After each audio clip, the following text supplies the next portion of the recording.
Olá, que bom ter você aqui. Hoje vamos conversar sobre um dos pilares mais importantes da vida cristã e da sociedade: o casamento.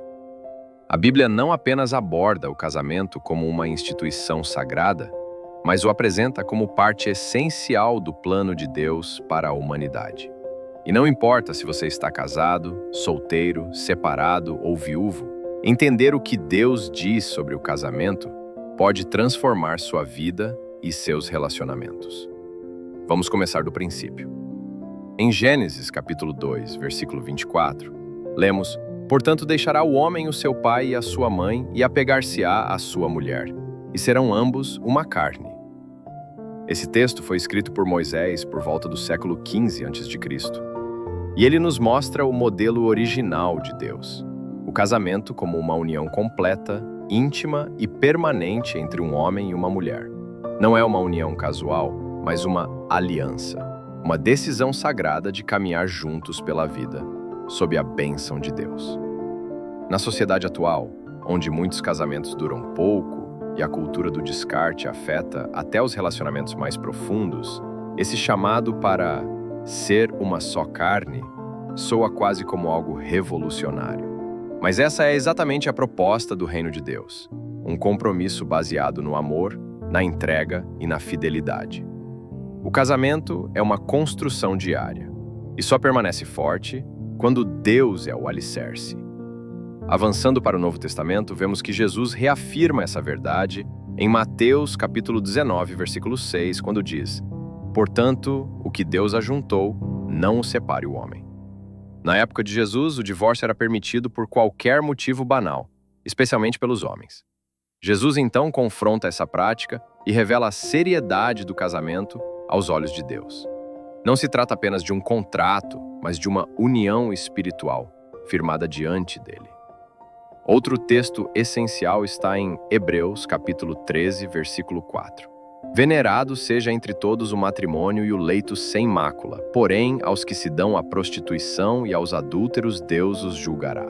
Aqui o autor, provavelmente o apóstolo Paulo, ou um discípulo próximo, está exortando os cristãos a honrarem o casamento, preservando sua santidade.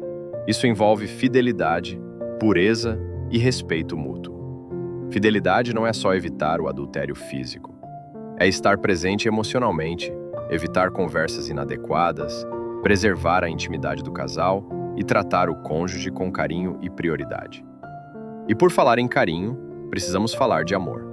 Em Efésios capítulo 5, versículo 25, Paulo faz uma afirmação poderosa: "Maridos, amai vossas mulheres, como também Cristo amou a igreja e a si mesmo se entregou por ela." Você consegue imaginar o padrão de amor que está sendo proposto aqui? Cristo ama a igreja, ele perdoa, cura, protege e entregou sua vida. Esse é o modelo de amor que os maridos são chamados a praticar, um amor que serve, que se sacrifica e que protege. Esse tipo de amor vai além do sentimento, ele é uma escolha diária. É decidir permanecer mesmo quando há dificuldades. É abraçar o compromisso de cuidar, respeitar e valorizar a esposa, não por merecimento, mas por obediência e temor a Deus. Paulo está dizendo que o casamento deve refletir o relacionamento entre Cristo e a igreja, um vínculo sagrado, marcado pela fidelidade, pela graça e pelo perdão. Quando um homem ama sua esposa dessa forma, ele planta sementes de cura, segurança e confiança no coração dela. E quando esse amor é recíproco, nasce um casamento sólido, onde Deus é o alicerce. Esse é o tipo de relacionamento que o Senhor deseja para nós, onde o amor não é egoísta, mas generoso, não busca seus próprios interesses, mas o bem do outro. Que cada lar seja um reflexo da glória de Deus e que o amor de Cristo seja o centro de cada casamento. E para as esposas, Paulo orienta: mulheres, estais sujeitas a vossos maridos, como ao Senhor. Isso não significa subserviência ou inferioridade. Na cultura do Império Romano, essa fala foi extremamente revolucionária, porque a submissão aqui está ligada à confiança e à cooperação, não à opressão.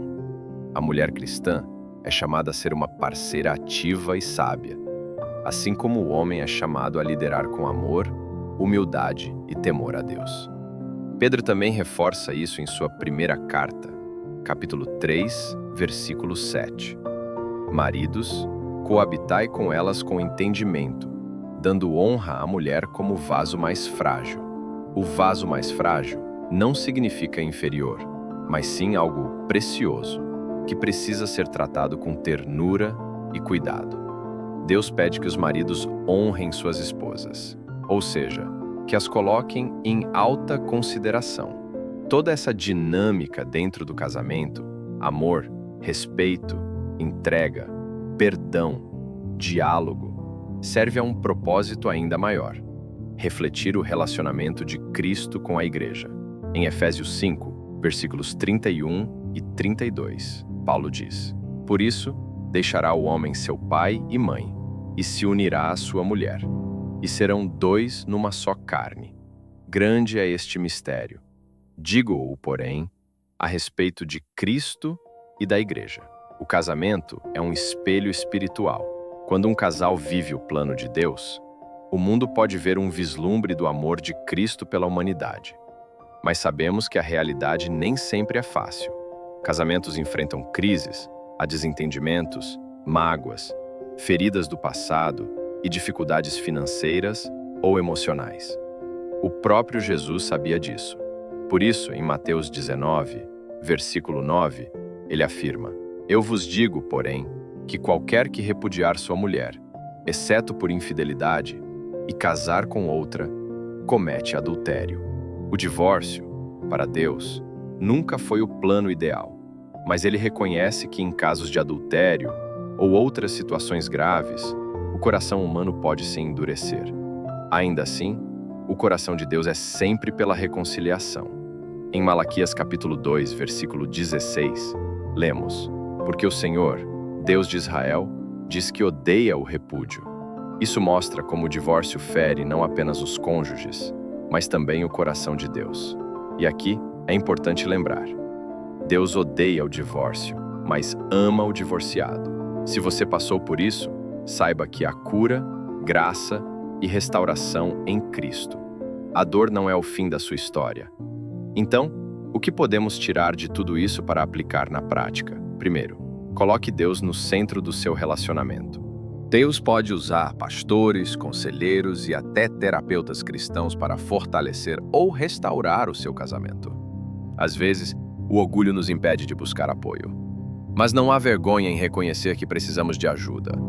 Vergonha é viver fingindo que está tudo bem quando não está. Por fim, lembre-se de que o casamento não é um fardo, é um presente. Uma aliança que exige esforço, sim, mas que também traz alegria, cumplicidade, crescimento e propósito. E mesmo que você esteja em uma fase difícil, saiba, Deus pode restaurar. Ele é especialista em fazer novas todas as coisas. Se esse conteúdo falou com você, compartilhe com alguém que precisa ouvir essa palavra. Ative o sininho, porque Deus ainda vai falar muito com você por aqui. Deixe nos comentários o que Deus ministrou ao seu coração ou qual versículo mais tocou você. Comenta aqui embaixo. Eu recebo, se essa mensagem falou contigo. E se ainda não é inscrito aqui no canal, aproveite para se inscrever agora. Toda semana temos reflexões profundas baseadas na palavra de Deus. Que o Senhor abençoe sua vida, sua casa e seu casamento. Que o amor dele seja o fundamento sobre o qual você edifica a sua história. Até a próxima!